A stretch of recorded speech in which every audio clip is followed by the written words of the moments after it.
Welcome to the Review Network. Today, we're sharing the perspective of a final-year nursing student who's used UKEssays.com resourcefully and learned a lot along the way. Nursing is demanding. Hospital shifts, research projects, endless assignments. The temptation is to grab the cheapest essay help available. But as this student discovered, cheap isn't always cheerful. A low-cost service produced a rushed essay with factual errors and poor referencing. She ended up spending more time fixing mistakes than writing it herself. That's when she started seeing UKEssays differently. It wasn't the cheapest, but the cost-benefit was clear. Access to qualified subject specialists, accurate referencing, and materials you could actually trust made a huge difference. In healthcare, we talk about evidence-based practice, so why not apply that same logic to academic support? The biggest shift came when she stopped treating UKEssays as a crutch and started using it as a scaffold.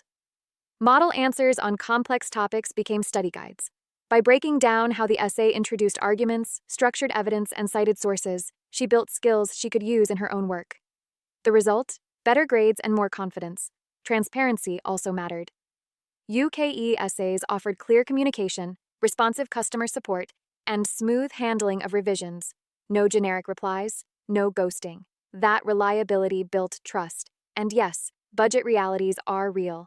But the lesson here is to spend smart, not just less. One high-quality, reusable model answer is worth more than several unreliable ones, especially in nursing, where mistakes matter and gaps in learning follow you into practice. The conclusion is simple. UKEssays isn't about shortcuts, it's about working smarter. Using human-written, referenced model essays as fair-use study guides can strengthen learning, reduce stress, and help you stay on top of your academic game. This has been the Review Network. Thanks for watching. If you've had your own experiences with academic support services, good or bad, let us know in the comments. And don't forget to subscribe for more impartial reviews and investigations.